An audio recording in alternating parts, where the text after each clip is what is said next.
Well, Eric Farnsworth is the Vice President of the Council of the Americas, an international business coalition, joins us now live from Washington, D.C. Thank you very much for being with us, Eric.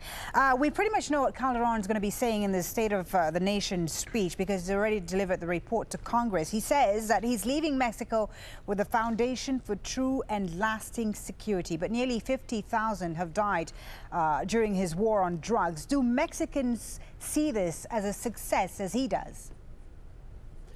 Well, it's a really good question, and I think it helps determine why the opposition candidate was elected to be the next president of Mexico. Mexicans are tired of violence. Mexicans are tired of the cartels fighting each other. But you have to go back 6 years ago and look at where Mexico was at that point and ask the question, did President Calderón have many choices?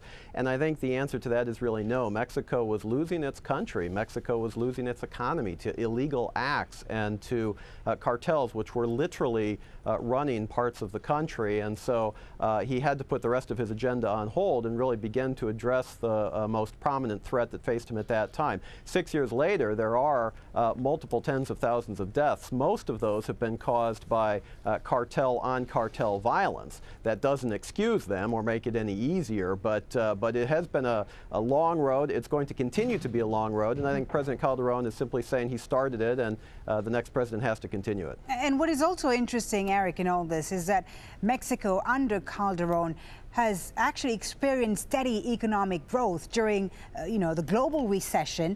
But it seems that this war on drugs has pretty much eclipsed that, has overshadowed his other accomplishments. Yeah, that's really a good point. It's almost the untold story of Mexico in the last 6 years is the economy. The fact of the matter is Mexico's economy has done relatively well even during the depths of the global recession that affected everybody else.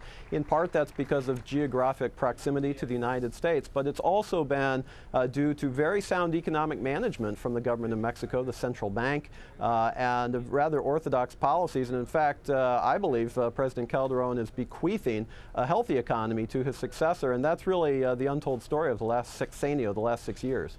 And so you talked about his successor. What sort of policies can we expect from the new Mexican president, from the incoming president? Is he likely to continue with the same policies as far as the war on drugs is concerned, for instance?